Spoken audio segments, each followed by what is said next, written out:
Bill's point was, listen, we don't know what the best values in the market are today because they depend on the future, and the future is unknowable. We do know, if we look back over long periods of time, because we have hindsight bias, what the best values were a decade ago or 20 years ago, because we can see where did you make the most money, and they had to be the best values because they were trading at the biggest discount to, where they would trade in the future and how much money you could make. And he said, those names are always names that can grow and compound value. And, usually they do not look cheap at the outset because they have such promising prospects.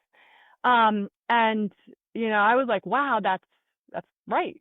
Obviously that's right. And he said, so as a value investor, why would you want to engineer a process that excludes what will be the best values in the market? Now, those things are very difficult to identify, but you should at least try. I think one of the biggest lessons, and I was chatting with Bill last night and about, I've been thinking a lot about lessons from Bill, and I said, what would you say are the biggest lessons, Bill? And he said, the big money's made in the big moves. But it is, that is Bill's main philosophy. How do I make a lot of money? And it's not how many times you're right versus how many times you're wrong. It's how much you make when you're right, less how much you lose when you're wrong. So you got to have those really, really, really big winners.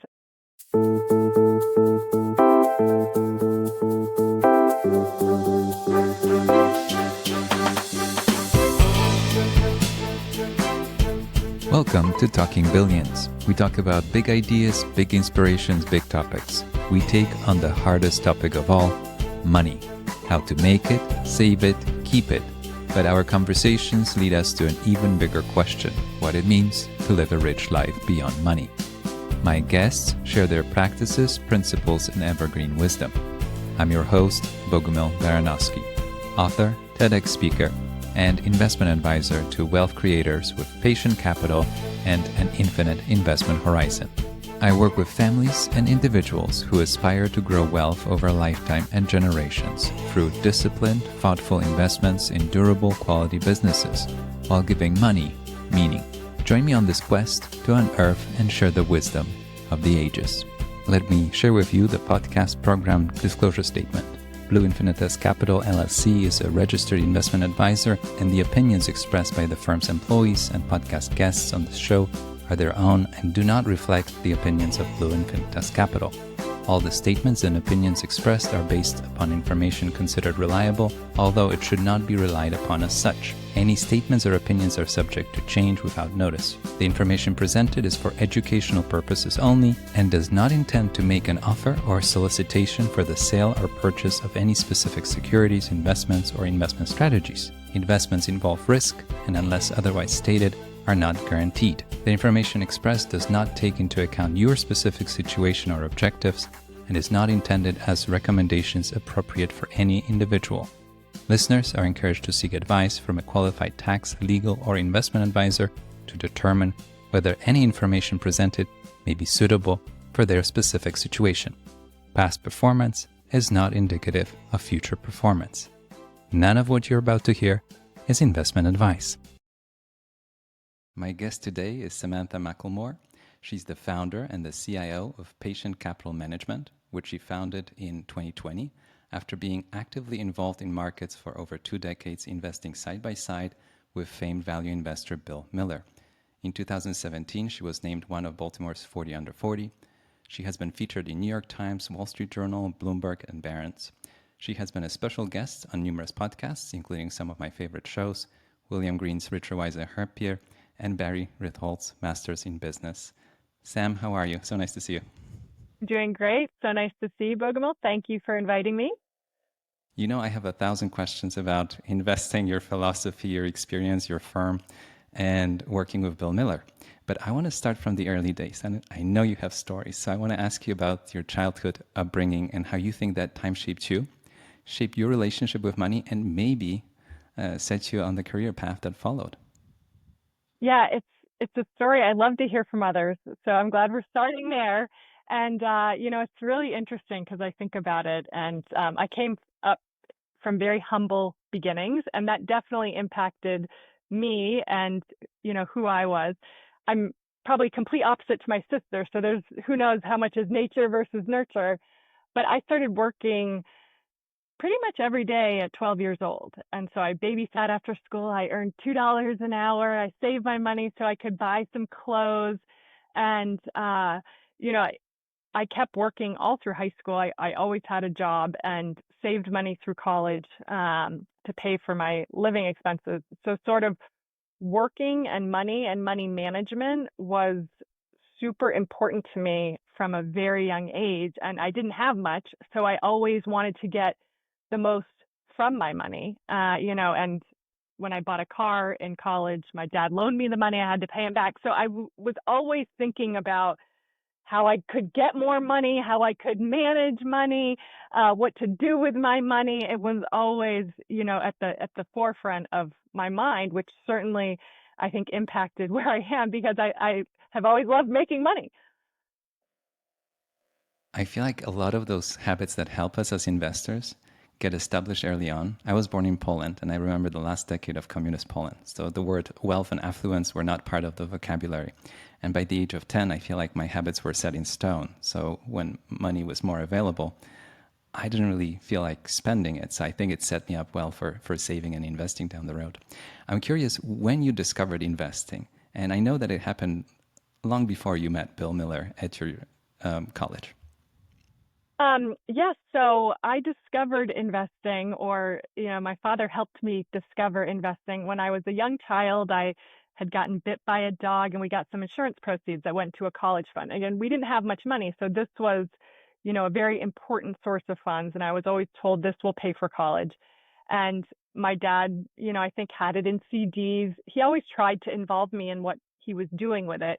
I was a reluctant participant, I would say, early on. And then, I was in high school in the 90s. And, as the sort of market was doing quite well into the late 90s, my dad was getting more active in investing himself.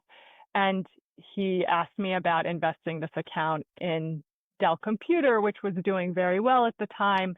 I think he just wanted my permission in case this went awry. And I sort of said, sure, Dad, do whatever you want. I trusted him. I didn't really understand the implications of, it could be loss. And obviously that was a great time to invest in Dell Computer in the late 90s. And I remember, I think the account value went from like 16,000 to 32,000. And then I started to take notice a little more. And then I was in college and we still had it invested and we were using it to pay for college, and the markets, in 2000 peaked. And so, I don't know exactly when, probably after it peaked, my dad started getting more nervous and, or maybe it was right before the peak, but he got me out, at a good time, before the markets went down. And so that really made me take notice. And at the same time, I was in school and I had ended up in the business school, which aligned with my skills and interests. And I started taking investments classes and actually ended up in the investment club.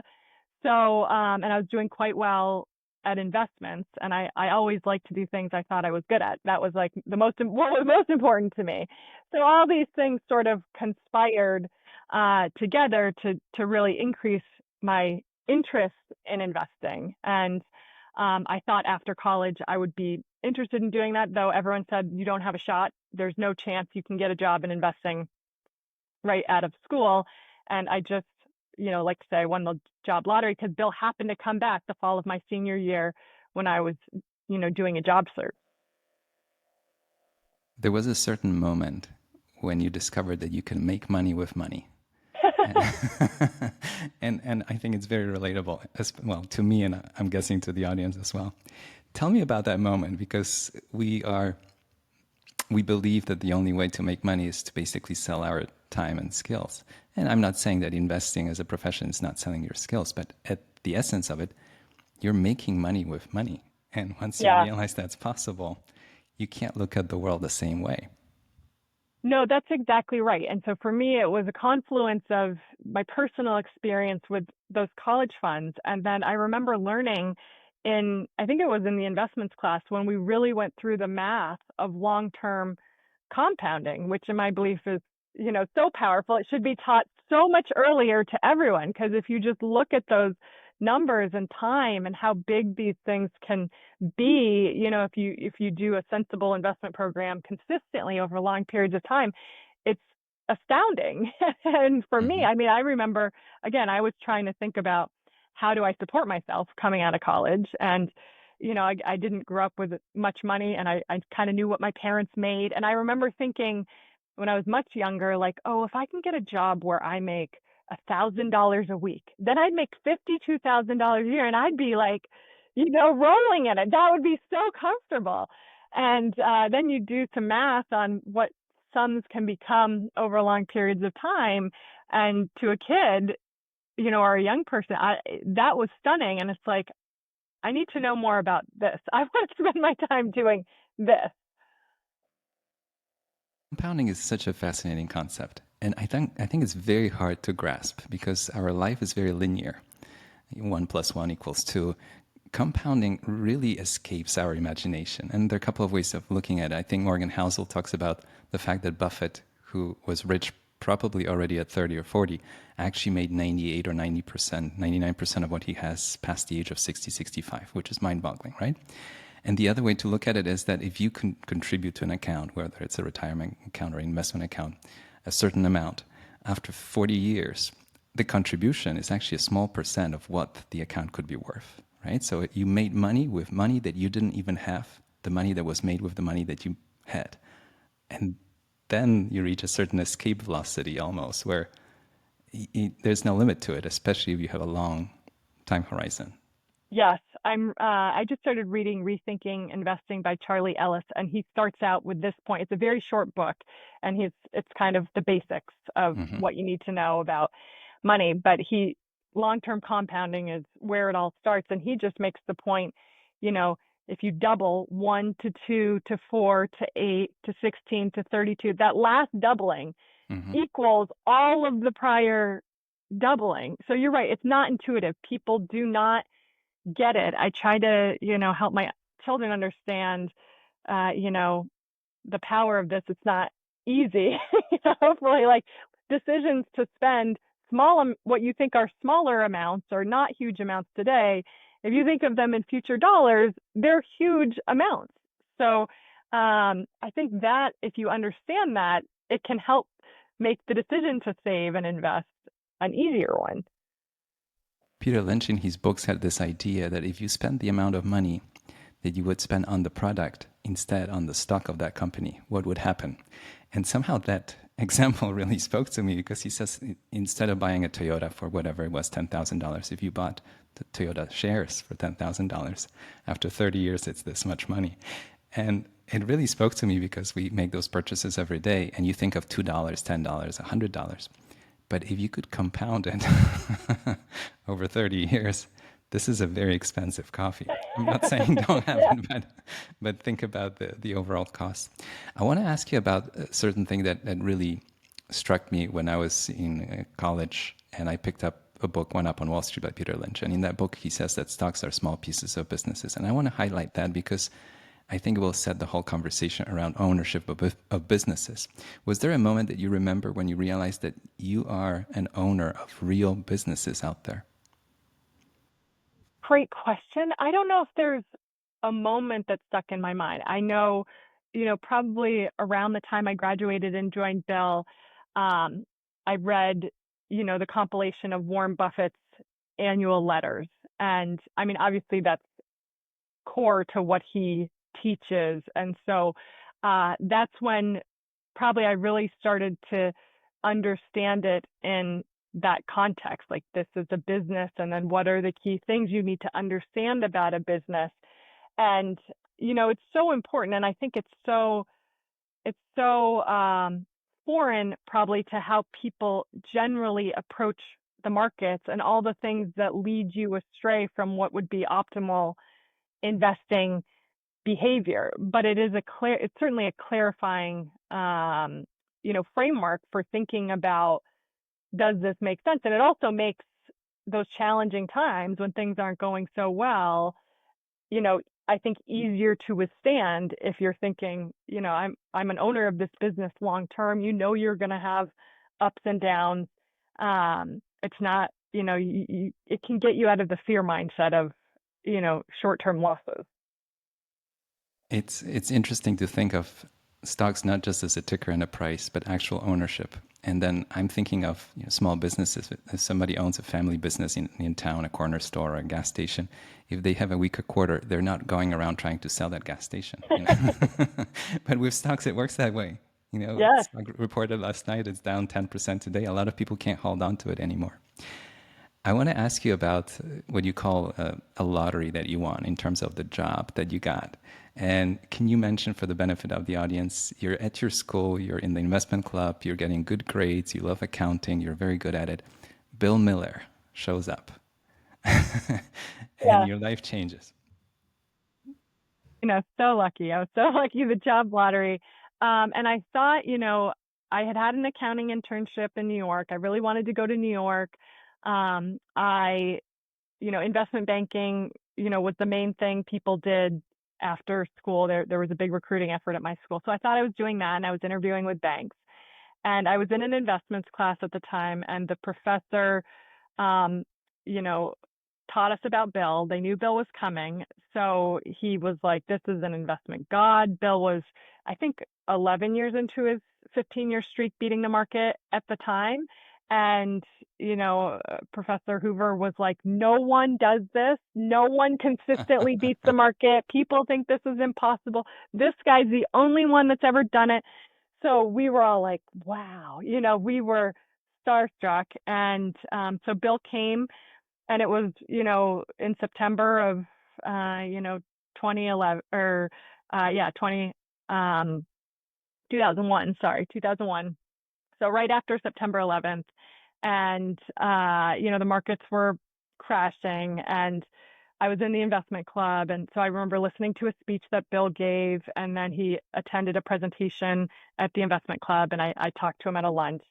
And I remember being, listening to his speech and being completely wowed, like, wow, this guy knows so much. I can learn so much. I understood some of it, but a lot of it I didn't really understand. And I was like, I want to work with him. And so I asked him if I could send him my resume, at another meeting. And he said, sure. And so then I came in and interviewed with the team and, got the job. So I truly, truly did win the job lottery. Baltimore wasn't at the top of my list, but actually it ended up being a much better long-term fit for me than New York would have been. And I thought I was going to, even when I took the job, I thought I was going to work with Bill a couple of years and then go get my MBA. And I ended up working with him for over 20. And, the role evolved, the firms evolved, but, I sort of never left. That's incredible. I want to bring up a couple of things. At that time, I think we were graduating about the same time. Everybody wanted to go to investment banking. So I actually lined up an investment banking internship that I said no to when a New York-based value investment firm took a chance on me and said, just come. I want to highlight that because both you and I went straight into what we wanted to do. Instead of how a lot of people say, instead of going straight into it, get more experience consulting or doing something else. If you know what you want to do, and if it is this profession, managing money, then go for it. Don't waste time. That would be my 2 cents. I always tell people, because everyone said, don't even try. You have no shot. And so I'm like, I've had many lessons over my life where it's like I've heard conventional wisdom that ended up being wrong. So it's like, if you want something, go for it. Like, there's always a shot. It might not be easy, but definitely go for it. I want to bring up something that you shared with William Green. And there's a question that people get asked about their weaknesses. And you might remember the story. Whenever you interview somewhere, especially when you're a new graduate, they ask you, what are your weaknesses? And yeah. I loved your story about your sister. Can you share it for the benefit of the audience when they get asked about their weaknesses? What's one of the ways to go about it? Yes, well, we were trained and schooled through the, process in college of what the right answers are. And perfectionist is a great answer. Like, I want everything to be right. And so, I also yeah, I didn't really know myself well. So I now I know what my I know my weaknesses. There, I think it was more like I wasn't as sure. But and probably Jennifer Murphy, who asked me the question, I was sitting in the interview with Bill and Jennifer, and she was the CFO at the time, and she probably knew that I didn't know, and that wasn't a good way to ask it. So she said, what would your sister say? Do you have siblings? And I said, yes, I have a younger sister. And she said, what would she say are the worst things about you? And I said, oh, well, that's very easy because she tells me all the time, all the, worst things about me. And she says, I'm bossy, I'm controlling, I think I know everything. And I just am talking. And then my brain catches up and says, what are you doing? This is a really bad idea. You're trying to get a job. You're blowing it. And then fortunately, both Jennifer and Bill laughed. And Jennifer said, I have a sister and she'd say the exact same thing about me. And that was a real wake up call because I realized, oh, wow, these people actually want to know who I am, the real me, and they're not just interested in some canned version of what I'm supposed to be. And I actually want to work with at that type of place where you can be whoever you are. So that was eye-opening and enlightening and a fun experience. And when I interview people, actually I tell that story often and ask them in the way Jennifer asked me, and I think you really get to know the truth about people, which we're very interested in doing. They appreciated your honesty. I want to ask you about your investment style. So you had Bill Miller with you for 2 decades, and I'm curious in what way you borrowed some ideas or approaches from him, and in what way you developed something of your own. We're all different, and we all have different experience, and we respond in different ways. Would you be able to show how the two stories rhyme and how they're different because you are you? Yes. Well, I think Bill always liked to hire people young because he wanted to imprint them. It's like the baby bird, whatever it sees first, it thinks is mama. So I was certainly imprinted by Bill. I learned from him. I think psychologically and just our instincts have a lot of similarities. That's why we bonded when I interviewed with him. I think in my investments class at the time we had to select investments, and one of the ones that I had selected was Kodak, which Bill owned, which ended up being both of our biggest mistakes, but it was down a lot. It was, story brand. It was generating gobs of free cash flow. So I tend towards, contrarian value, or I always have. That has been, it's like this, if it was just trading at 100 and now it's at 20, it can go back to 100. And that is accord to how Bill thinks about things too. So we bonded, on that, and that was my natural style. And what had a much bigger impact on me, which I didn't realize and I had to come to appreciate, was, early on, Bill made the point, and it was like a light bulb went off for me. He said, because he was criticized for not being a true value investor, because he invested in things like Amazon at the time, or Dell and AOL, and those didn't look cheap necessarily. Dell did when he bought it, but Amazon didn't when I joined him. It didn't look cheap. And he attended a Columbia value investing event and was eviscerated for not being a true value investor, for investing in this thing named Amazon. And, Bill's point was, listen, we don't know what the best values in the market are today because they depend on the future, and the future is unknowable. We do know, if we look back over long periods of time, because we have hindsight bias, what the best values were a decade ago or 20 years ago, because we can see where did you make the most money, and they had to be the best values because they were trading at the biggest discount to where they would trade in the future and how much money you could make. And he said those names are always names that can grow and compound value, and usually they do not look cheap at the outset because they have such promising prospects. And I was like, wow, that's right. Obviously that's right. And he said, so as a value investor, why would you want to engineer a process that excludes what will be the best values in the market? Now, those things are very difficult to identify, but you should at least try. I think one of the biggest lessons And I was chatting with Bill last night and about, I've been thinking a lot about lessons from Bill. I'm going to give a presentation in a few weeks, I think, on that topic. So I'm going to spend more time actually sitting down and thinking about it. And I had made some notes and I said, what would you say are the biggest lessons, Bill? And he said, the big money's made in the big moves. And I had already had that one noted down. The team, during our brainstorming had come up with that. But it is, that is Bill's main philosophy. How do I make a lot of money? And it's not how many times you're right versus how many times you're wrong. It's how much you make when you're right, less how much you lose when you're wrong. So you got to have those really, really, really big winners. And if you look at, the track records of the best investors, including Buffett, Geico, and even Ben Graham, that's a main way that they did so well, is they had those big winners and they let them run. And so, and that's much harder, to let them run, especially, and hold them. I think it's much more challenging for especially professional investors who are judged on short-term, performance. But, so I would say philosophically, there's nowhere I disagree with Bill. He is a genius. He's thought about this stuff, carefully, thoughtfully. He's consumed every source of information you could. So I don't have any philosophical differences. I've learned a ton from him. We are different people.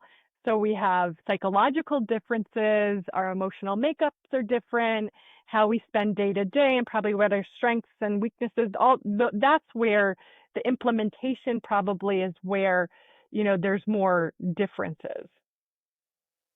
You brought up the term that the future is unknowable, and I really like it because people don't like uncertainty. And to me, uncertainty has many dimensions. And the uncertainty that you're referring to is that you buy something like Amazon 20-some years ago at $9 or whatever it was, single digits at some point, and it becomes this humongous company with many more businesses that anybody could have imagined at the time. If somebody corners me, I say I'm a value buyer and a growth holder, I do want to get a deal at the beginning. Mostly because if I'm wrong and I got a deal, I can walk away with less pain. And then obviously the lower the cost basis, the better the outcome is. But then you have to hold it over a long period of time, which you brought up. I want to bring up the fact how people don't like negative news. And I think it's one of the building pillars of what you're trying to do. And you describe it as the ponds of lower expectations or fear even. Can you explain how that works? You're going places where people don't want to go, but you have reasons to go there.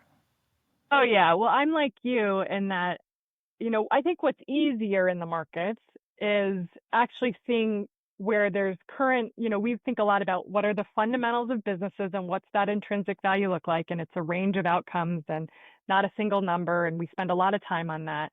And then what are market, embedded expectations? And again, we want to buy things where expectations are lower than those fundamentals. And, what causes the market's pretty good. It's pragmatically efficient. It's really hard to beat. I have a huge amount of respect for the market. And so, what are the ways that we can outperform the market, which is a very difficult thing to do. And, there are a few sources of edge, informational. That's impossible and illegal with Reg FD. And now with all these short-term data service, some people try to do it on very short-term. We're long-term investors. So, we don't really do that. We just try not to be at a disadvantage. Analytical, which is classic mosaic theory, you don't have different information, but you put it together to come to a different conclusion. You can find those once in a while, but they're really hard, and I think getting harder to find because it's just such a competitive landscape with so many professional investors, doing analysis.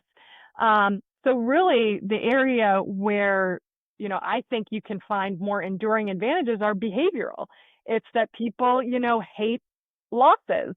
And so, they hate those downside moves. So once you're in the domain of losses, there's more likely to be inefficiencies. People are more likely to be short-term oriented and just say, I can't take this anymore. I'm out of here. If it doesn't look like it's getting better in the next 6 months, I don't care. In the professional investing business, that's, how people think, because that's how they're paid to think. So, so going towards those areas and trying to be set up to profit from those. And especially in today's market where the volatility, of single stock moves is just so high and so extreme. Now that can create more downside, in the short term, things move against you more. So you have to be in a position, I think, add or, manage that. But I think that, creates great opportunities. And then the other piece is just a longer, what we call time arbitrage. So having that longer time horizon where we can say, well, what's the business going to do over the next 5 years? Okay, this is going to be a terrible year. We get that. But in 5 years, how likely is it, how likely are those economics? What are they likely to look like? And what are the fundamentals of the business? Because, over the long term, I do think stock prices, mostly follow the fundamentals of businesses. So that's why, we focus the way we do on those sorts of opportunities. And I think that's the reason why you called the firm Patient Capital, because that's the advantage that you have. You can wait, right? Yeah. Not only you can go in and buy when other people panic or they're short-term focused, but you can actually sit and wait. And very few people can afford to wait. And it can be not just psychological or behavioral, but also the way their businesses are set up. They're meant to outguess each quarter, which is an impossible thing to do. But if you could actually wait, I think there are opportunities. I want to ask about that unknowable future a bit more. You mentioned in some of your writing or your conversations how not everything we can find in the financial statements. Because financial statements, as we know, they show us the past, what has happened so far. And when you're trying to, let's speak about Amazon as a case study for a minute. When you're trying to figure out in the year 2000 what Amazon could do, you really have to try to use your imagination, what this business could be, and the culture that's in place and so on. A lot of those things are not even written down anywhere. You kind of get a feel or an impression. And since I'm bringing up Amazon, I know you interacted with Jeff Bezos on a couple of occasions. Can you merge the two stories in some way? What's not in the statements and what have you learned from him? Yeah, well, those are two great questions. So I think there's a great story, and I wish I could remember the company, but Bill has told a story about he was at some conference or investor meeting, and he was, I believe, long the stock or looking at being long the stock. I can't remember what stock was, and it was really beaten up, and there was another investor there, and they had handed out the annual reports, and the other investor was looking at it and like ripping the company apart, saying, I see these numbers, and these numbers say like you're going bankrupt and you're going to zero. And Bill says he like leaned over and was peeking at, trying to like make a show of looking, trying to see what, the other investor was looking at. And the investor said, what are you doing? Like, he's like, I'm trying to see what you have. He's like, I have the annual report. It's exactly the same thing you have. And he's like, no, he's like, my annual report tells me all about the past. He said, you said yours tells you about the future. So we don't have the same thing. So I think that is, it is exactly right. All the information you have is about the past, and all the value of, any security is about the future. And people sometimes have asked Bill, like, how did you know? How did you know Amazon was going to be great? And, Bill has said, I didn't know. I didn't know because the future is unknowable. But I thought if it worked out, you could make a lot of money. And there were lots of things you could know, like you could know the strategy. You could see that Jeff Bezos was, even from his very first shareholder letter, what Warren Buffett later called an authentic business genius. I mean, he understood value creation and economic value, and he set it all out in that, first shareholder report. And, both CEOs do not understand value creation in that way. They rise up through the ranks, being good at other things. So Jeff was an investor, and he's a brilliant, again, authentic business genius. So he got it from day one, and he was like, we're going to take a long-term approach. We're going to, prioritize for the present value of the future free cash flows rather than accounting optics. We're going to focus on the customer and, delivering the best experience for them. Later on, he talked about, many people focus on what's going to change and how do we adapt to it. And he really focused on, and Buffett, is similar, like what's not going to change. Okay, customers are always going to want the lowest prices. They're always going to want a great experience. So let's engineer the company for that. So I was fortunate to meet with Jeff a couple times, maybe a few times over the years. And, I think, well, one, he has a great laugh. So anyone who's seen him on a video, it's just, it's infectious and that's wonderful to be around. But he is, his brilliance and clarity around business is, it's it's always stunning. I remember in 2003, so about a year after I joined, Bill had a big investment conference for our investors, and Jeff was the keynote speaker. And he gave his washing machine talk, which I think you can get on the internet. But you didn't yet know about AWS.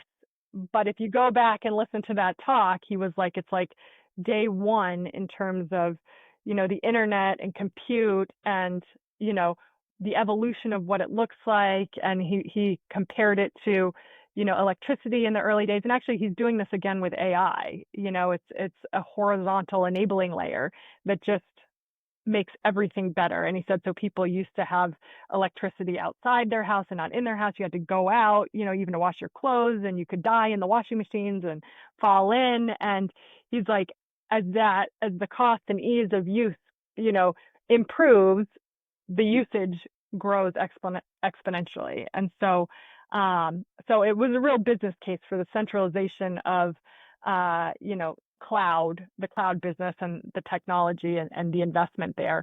And, I remember at one of the dinners, again, he had clearly studied Costco and the amount of profits that they earned from private label. And they were very focused on, the potential there for Amazon. So, I mean, he's just, he's brilliant. He's extremely rational. So, which is hard for anyone to do. I think Buffett, Bill, Jeff, a lot of these great business leaders share that trait, that they're really consuming huge amounts of information, processing it, and then coming up with what is the optimal thing to do in this situation. There's a bigger theme among the people that you mentioned, I think including you and me, that we do something not because of the money. And obviously Jeff was operating at a whole different level that I'm operating, and I have huge respect for what he's doing. But in my mind, he was never really doing it for the money. That was my impression. It was, however you want to call it, soul in the game, higher calling. He was on a mission. And when you come across a founder or a CEO like that, I like to pay attention. And the reason I bring it up, because we watch the incentive compensations and how they're tied to the stock price and the earnings per share and so on. And is it enough? Is it too much? But at the end of the day, you want somebody that's not for sale. You want somebody to run this business that would do the right thing, even if they were not paid anything. And I think Buffett discovered it buying a lot of those private businesses. I think he does the same in the public markets, where he would buy the business from the family or the original founder that would stay and work for that business for the next 40 years. You can't say it's for the money. It's not. They had to do it. But, we can't rely just on people like that, but it's something to think about if you come across somebody like that. It's worth paying attention, Yes. Oh, yeah. I think that's, 100%. And I think you see it in people like Jensen Huang. I mean, all of these, once you have so much money, like, money is no longer a motivator. So, if you're really going to build something huge, the value of the incremental money is not going to be an important driver. So, having something deeper, that's there. And for Jeff, I think building, like, he considers himself a builder, and he loves building and creating. And, in a recent interview, he talked about, he's on the list of the richest people. And he's like, I hope someday they create a list of, who's made the most money for other people. He's like, because that's actually a list that would be, you could care about, this, like, I've made it for myself. Who cares?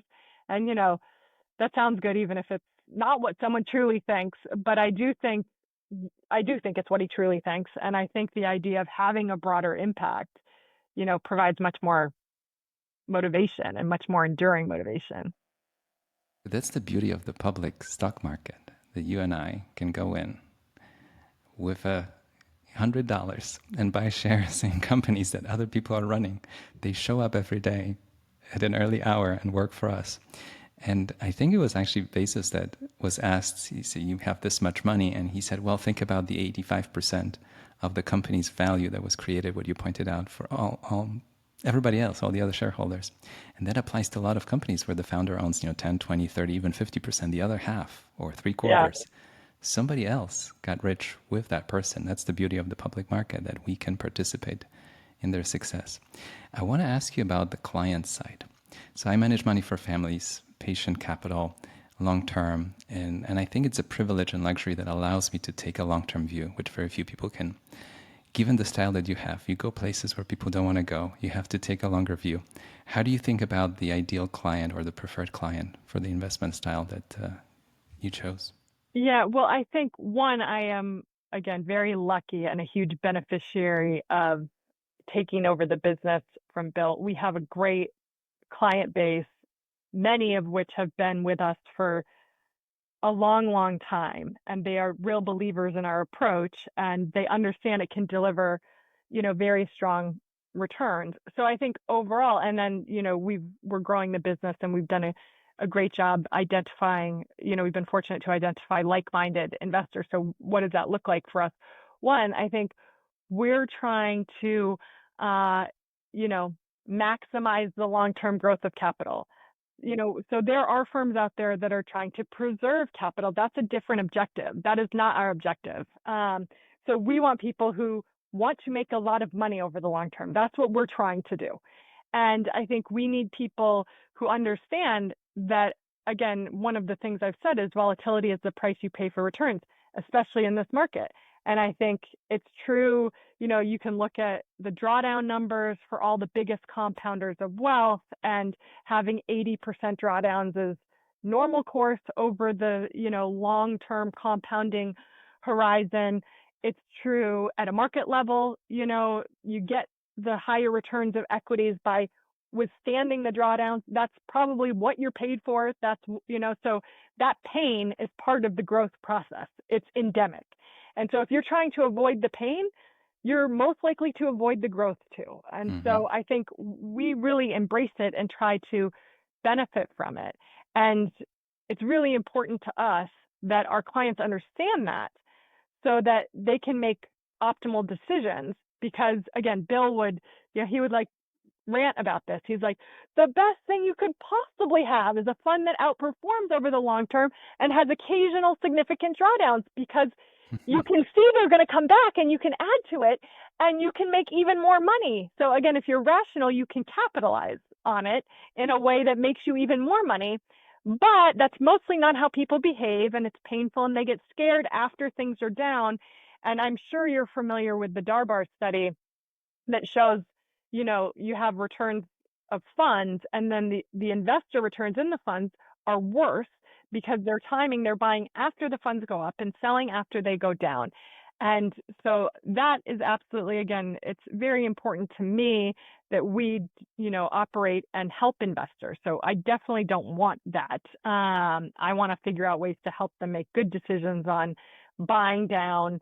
Again, ideally holding and adding down, that's the best approach, because you can't really time the upside. But if you have to, sell after things are up, not, after things are down, so that, those investor returns. So it's just important for us that our investors understand, the nature returns accrue and our returns accrue. And since we like to buy stuff when it's out of favor and it's going down, that can cause additional volatility. When things are going down, they have poor, quantitative characteristics. They may have, what all the quants, which I don't like any of these stats, but their downside capture is worse, because basically all those stats do is capture a broad market psychology. And so, again, once they're more in favor, those things improve. But in the short term, it can cause, some negative price performance that, again, I think if people understand and are positioned to capitalize on, that works. And if not, it can hurt. I think there's a fascinating bridge, so to speak, that happens between the investor, the professional, and the client. And you bring up in your writing and in your earlier conversations how Bill had the stomach for for it, for the market. And I think you do too, from what I can tell. And I have it too. And I think it's part of my nature, maybe because I've seen so much, I'm more prepared for it. But the clients are not always, right? So it's wonderful when you communicate and explain what kind of a journey we're going to be on. And if you're very open about it, then they sign up for the journey or not. And it's a great point that even very good funds that had really good performance, I think including Peter Lynch's fund, when they show the average performance of an actual investor, it's not what you would think because they want to leave and come at the wrong places. I have a fresh memory of March of 2020 when it was very hard to convince people to stay invested. And that's something that stayed with me. Speaking of 2020, that's the time when you launched your firm. And I want to bring up the topic of timing and time in the markets, which is something you write about. You started in the business right after 9/11. You met Bill weeks after 9/11. What a time, right? And not only 9/11, but right after the internet bubble burst and the NASDAQ went down, I think, 80% or so at the time. It's hard to even imagine. Then the global financial crisis, I think for both of us, happened in the first, early years of our career, first decade. That shaped us. Talk to me about the timing and the time in the markets, because from outside, somebody might think, oh, this is a good time to be in the market. This is a bad time to be in the market. We both know it doesn't really work. I mean, yes, I would just go back to the most powerful force in markets is compounding and a long-term time horizon. And again, almost no one can make calls on getting in and out of the market. Like, you destroy far more value trying to do that. There might be Stan Druckenmiller might be okay at it, but he's like, the only one. So the rest of us are not Stan Druckenmiller, so we shouldn't try. Now, I think you can recognize after markets have gone down significantly, you can recognize that the odds are usually more likely that they're going to go up, or you can look at max losses. You can look at a lot of quantitative stuff that says, oh, this might be an even better time to buy. But outside of that, you just can't know. I remember when I launched the strategy that became the fund I launched in 2020 and 2014. And so we were a few years off the financial crisis lows in 2009. And I was concerned. I launched it at the end of 2014, like, ooh, is this, I'm not sure if this is a good time to launch this fund. And, your starting and ending points on any performance numbers are so key. I don't think people appreciate just how sensitive those things are to starting and ending points. But, the market, continued up, and for, 5 more years, 6 more years until we had the pandemic sell off, and then it continued on. So you have no idea when you're going to face, sell-offs. And they're just part and parcel of the compounding process. So, I know Peter Lynch had sayings that he thought spending any time on that, he didn't spend any time on that because it's, a complete waste of time. No one can predict it. So yeah, it'd be great if you could figure it out, but you can't. So the rational thing to do is to not try and to understand that you will face those sort of events. And the worst thing after you have a big loss is to sell then, because are you going to get back in at the lows? No, you're definitely not going to be able to do that. You're going to wait till then the market's going to start going up. So you're going to miss the low. And, mostly you get in and out and, you do worse off. So again, I think we talk a lot about just time in the markets, being long-term, being patient, compounding. That's the key way to benefit, I think, and make money. Seeing investing as a lifelong pursuit. It's something that you just do. And it's not that you pick a good week or good month or a good year. It's something that you do. You save regularly, you invest regularly. And actually, the less you want to time it, I think the less stressful it is. And I think you're going to benefit because you're going to be buying at times when you would probably wouldn't feel like buying. And these are the times when you make a bigger difference. I want to ask you about a big topic about women in business and investing. And I know you have some thoughts. What can we learn about that topic? Well, I'm a passionate advocate for more women in investing. I mean, we've always been, Bill was a very, very early advocate for cognitive diversity and the benefits of diversity in investing and in business. So I was fortunate to join him and work with a number of women.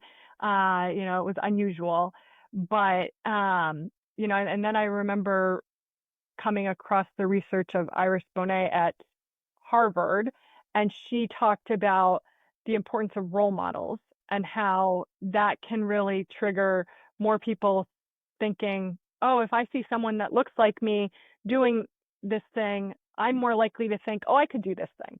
And so I think that was an important motivation for me in being out there doing this sort of thing. I mean, I think it's a great profession for women.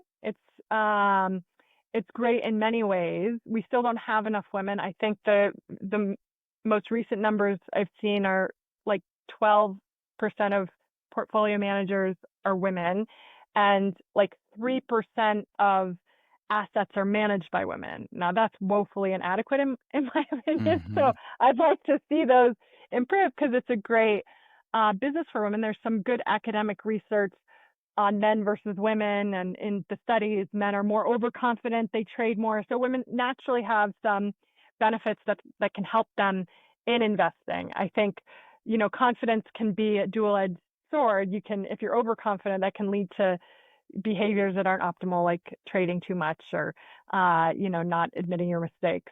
On the other hand, it's very helpful in selling and convincing clients to invest in your fund. And so, that's just an interesting conundrum. But yes, I think I would love to see more women in the business. I try to do things to support and help women understand it's a great job for them. I just talked to a student at my alma mater, and she was asking me about the business, and I was trying to, encourage her. And I do think it's a great meritocracy. So Mm-hmm. really, you will be at the end of the day over long periods of time judged on the merits of what you can do. Luck is an important force, but if you can make money, that's a powerful force, and you can be successful, and you can learn from people. So again, I think that's a great thing for people who might be in minority groups where they think they might be disadvantaged in other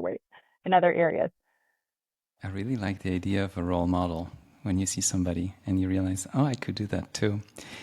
One of the big reasons why I was attracted to investing, my first thought was, the market doesn't care if I'm young, if I'm old, what's my gender, where I was born, anything. The market doesn't care. And Buffett reminds us that the stock doesn't care that you own it. I think that's Yeah. that's good to remember. But that's the beauty of it. That, as you said, it's a meritocracy. If you got it right, if you figured it out, it's going to work for you, both on the intellectual side, and it's financially rewarding as well. And it brings me a lot of joy. But I'd love to see more women in the profession, and I feel like just having different perspectives around the room during conversations and so many other reasons. But I like that idea, and I hope that when we speak 10 years from now, it's not going to be 3%. It should be half. It would be great if it's half, even if it's, let's, 15. Like, I'm hoping that people in the audience will help us bring that number higher, wherever you're listening. I want to ask you about pressure and stress. So we talked about having a stomach for it, but at the end of the day, it's a stressful pursuit. And not only because you could be right or wrong, but also because you could lose money. And I think the hardest part, at least for me, is that I could lose somebody else's money. And it's somebody's savings, maybe it's somebody's inheritance. But in many cases, it's money they can't replace. So there is a lot of stress and pressure. And in moments like March of 2020, I feel like I'm taking on not just my own response to what's happening, but also clients that call me and talk to me. Can you talk about the ways that you navigate that pressure and stress that comes with the profession? yeah, I mean, I think it's definitely real, and this may be an area where Bill and I differ because, I think he has guts of steel. Like what it takes to get him to a stress situation is much higher. But I remember in 2020, the pandemic sell off. It was COVID, so we weren't together, and I think people were, but we were emailing, and He was reading some stoicism. So I think I am very intentional and have lots of things I do proactively to help, uh, keep my mental clarity and keep myself calm, try to keep myself more calm. And so I, meditate every day. I try to exercise. I journal, and I journal, on lots of things. But if I'm trying to work through what I'm thinking about things or just getting, stress out onto the page, I think I do all of those things, which again can help me, I think, stay focused on the what's important to stay focused on when you need to make decisions about things. And then on the investment journal, it's also useful. You can go back and, you know, no one has perfect memory. I mean, you create your memories. That's how it works. So to go back and actually have a live record of like, what was I actually thinking when I was making these decisions? You can learn from that and improve that over time. And I agree with you 100%. So I am actually, I am really good at losing my own money. It doesn't bother me like at all. Because I understand it's part of the process. Mm-hmm. But it's more stressful if I feel responsibility for, client capital, and that's not going well. So again, I think, but having ways to deal with that proactively, I find, very helpful. It rhymes with what I heard from William Green when he was on my show. And you know that he had quite a few guests in his podcast that talk about meditation. He had Pico Iyer, who I really like, his books. But he told me that you have to prepare the toolkit before you need it. And I really like that idea, right? It's not that you wait for March 2020 when we're stuck at home and we can't leave and we don't know what's next. And obviously the market did what it did. You have to have the routines that you mentioned already in place so they become available and handy when you really, really need them. And I thought this is really interesting that those times will happen again. That's part of life and the markets. There's no question about it. And if you want to do it for the next couple of decades, we'll have something like it again. How? I don't know, but it's hard to imagine we won't. So that's something that I think about quite a bit. I think that's exactly right. And I think it's critically important, again, to have the right mental framework and the right expectations. And so I think if you understand that loss and pain is part of the process of growth and compounding, like it is what you're paid for. And so then when you see it, when you experience it, it's coming. Again, a lot of people don't even understand. I don't even think they understand that is part of how you grow capital over time, and that all of the biggest and best compounding stocks that have the greatest gains actually experience some of the biggest drawdowns, and that most stocks in a year are down, not up. And so again, it's so endemic. I think if you truly understand that, and especially if you're positioned to capitalize on it, then it makes it easier to have the right mental framework. Now there will still be scary things, because that's what makes the markets go down. So it's not going to be like, oh, everything's fine and there's no risks on the horizon and the market's going down. No, it's going to be like there's a pandemic and the world shut down and no businesses are making money, or most are losing a lot of money, and we have no idea when that's going to end. And so all the fundamentals will look poor, but the market expectations will be lower, and they're usually lower than the fundamentals. And again, so I think keeping those two pieces in mind, knowing you're going to face those situations, then when you're in them, and being a contrarian value investor helps, because when things are really beaten up, then I'm like, oh, okay, here we go. That's when I get excited. What makes me more nervous is like, oh, we didn't have a 10% pullback last year. Usually you have one. We're probably going to have one this year. Like, now I don't do much about it, but I'm like, okay, it's coming. That makes me more uncomfortable. Like once it's here, it's like, all right, now what's getting mispriced in this situation? It's the times when it's been too quiet for too long. That's Jim O'Shaughnessy asked me, so what kind of money do you like to manage? And I just said it without thinking. I said forgotten money. And he laughed. And I said, what I mean is the money that I know the clients cannot afford to lose, but it's money they don't immediately need. And they, of course, they know they have it, but it could be almost forgotten money. So it's the money they don't need for the mortgage or the kitchen remodel or anything else, or a friend's business idea. It's the money that can be committed over a long period of time. And you kind of have a relaxed emotional relationship with that money, that it will move up, move down, move up, move down, but it will trend up if we're doing the right thing over a long period of time. But in a way, if you could almost forget that money, that's the best money to invest. If it's the money that you need and you know you need within a year or two, I don't think you even should invest that money at all. So that's something that I think it's important to acknowledge. I want to ask you about passive investing. And we both know that I think by now it's about half of US assets that are in passive. There are some consequences. I think it's changing the market and so on. We're both active managers. So we're actually looking, I see it as I'm looking at what I'm buying and I'm looking at what I have and I know what I have.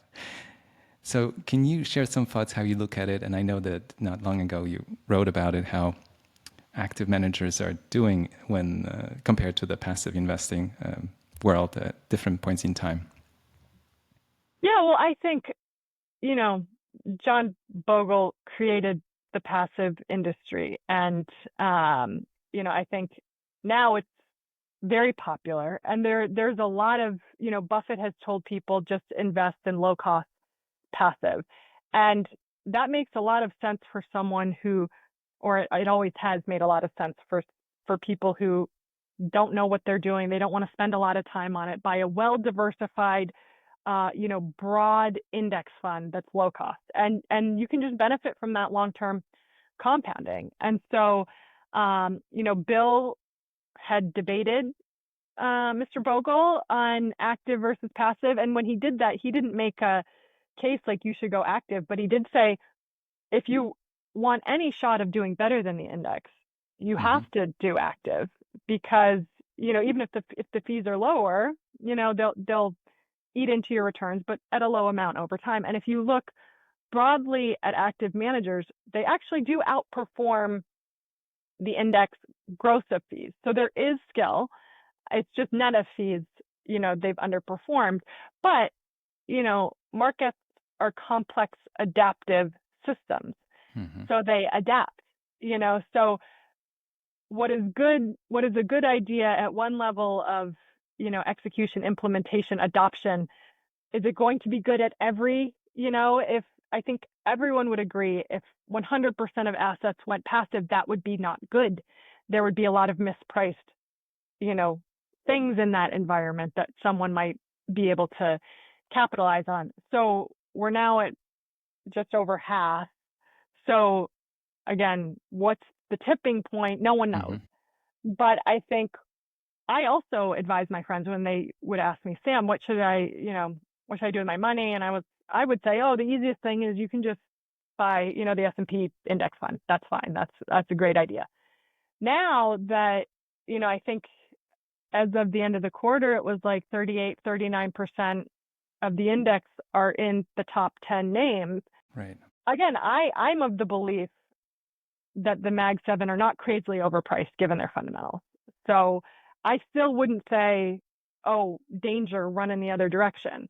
But I now have paused, before recommending to my friends to do that, because how far can that go? How long will that last? And when it ends, which it probably will end at some point, because, again, who knows when, again, I would like to say people should have some money with some smart active managers that are sensitive to valuations. Those valuations, I'm talking my own book here, but, I am a value investor. So again, having some exposure to that, I think we haven't had a market like after the tech bubble burst or the Nifty 50 after that bear market. Again, I don't think we're close, but it wouldn't at all surprise me if this bull market ends in those sorts of conditions, and you see some of the early signs of getting closer. So yeah, it was interesting that this year, at least through January, it was like the highest number of active managers outperforming. So, and as the market broadened out, now we'll see if that continues. But again, I think if everyone's piling into passive and running up those prices and those valuations are going up, then at some point the best values will be elsewhere. That's how a market system works. And so I think having exposure elsewhere makes sense.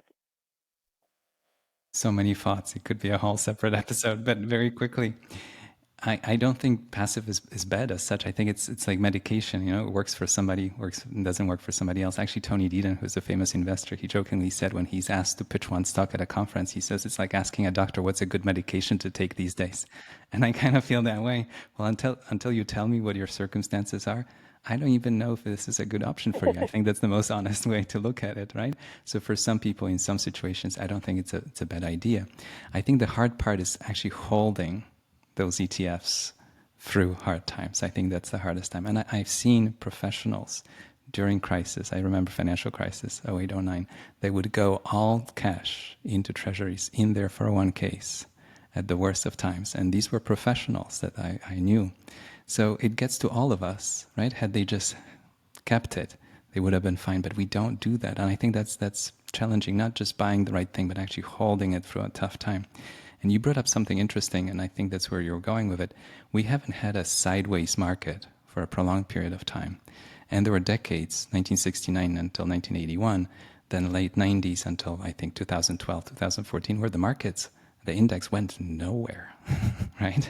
There were ups and downs, but they went nowhere. And the 70s were actually pretty brutal for a lot of investors. So in those periods, passive will clearly not work. And I'm curious, when we get to that point, will it take 5 years of passive not working at all, or a decade, for people to acknowledge like this is not, it doesn't always work. I think that's the most obvious statement. It doesn't always work. And let's remember that it doesn't always work. And maybe it's a time when it kind of pays to see what you actually have in the portfolio and have a lot more flexibility. But that's where I'm coming from. I have one last big question, unless you have thoughts about it. Oh, I have lots of thoughts, but I mean, I think I think you're exactly right on all of those things. And unfortunately in those flat markets, it's they were flat over the period, but it was like a huge loss, then gain, yes. And it was a lot of changes. Mm-hmm. So I mean, I think on the index fund, some of the data I've seen suggests that investors do hold those more. They still have lower returns than the ultimate fund. So at the end of the day, and this is another one of my points that I get off on, but if you look at ultimate end investor returns, mm-hmm. fees are not the biggest issue. It is this timing issue. It is that eats into end investor returns much more. So anything you can do that will help you maintain confidence to hold through losses and during those tough periods is worth a lot of money. And if it helps you to call a manager and to talk to a manager and to, again, it helps me to call my companies and say what's going on with the fundamentals of this business. And, again, it doesn't always help, because if it's really bad and I think something's changed or I'm wrong, then it won't help. Then you make the decision to sell. But most of the time it is helpful, especially during negative periods. So if it's helpful to talk to a manager, that could be worth a lot of money to hear from them, what's going on, if it helps you maintain it. On the other hand, if you're going to say, oh, now my manager really screwed this up, because at least with an index fund, you're like, the only issue is the losses in the market. You're not like, oh, someone's messing up and doing a poor job and I need to, I think with active managers, there's that added complication of you might have the concern of the losses in the market, but also like, is the person that I've hired to do this lost it or not doing properly? So again, I think that also is really important in investing, to know yourself mm-hmm. and know yourself psychologically, and think in advance of these situations. You're going to run into losses. What is going to be the way that you yourself can hold through the pain, or ideally capitalize on it? What would enable you to add to it during those periods? Because that's going to be lucrative. So I agree completely that there's no one size fits all. Well, an academic would say to automate it. If you can't automate it, then have somebody do it for you. I think that's But I know that the automation and not touching it, I notice it's the hardest thing. And it gets to even the smartest people in the room sometimes that they want to touch it. They want to move it at the wrong time. Sam, I have one big question. How do you think about success? What's your definition of success? Yeah, that's a great question. I mean, I think at the end of the day, if you are happy, fulfilled, content, and sort of proud of your contributions, I mean, that's success. I don't think it's a number in the account or some, you know, uh, accomplishment on your resume. It's we're here for such a short time, and so it's so hard to step back from the day to day, all of the things that occupy our time.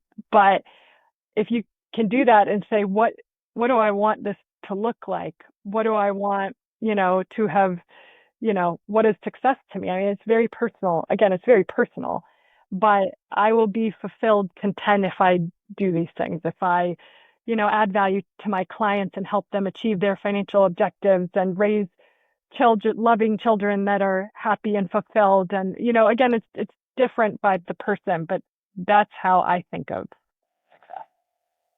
Oh, I love the sound of it. I can tell that you found something that you really love and you're having fun doing it. And I can tell that you'll continue to do it for many decades to come. So it's fun to see.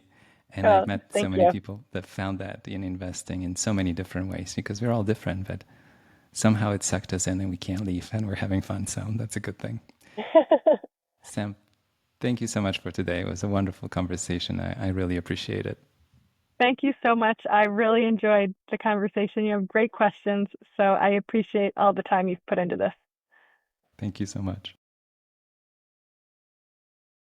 You were listening to Talking Billions.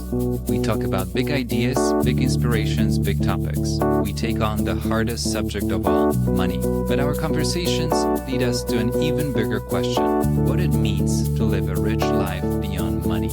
If you enjoyed the show, please take a moment and follow, subscribe, rate, and share with friends and family. We rely on word of mouth to promote the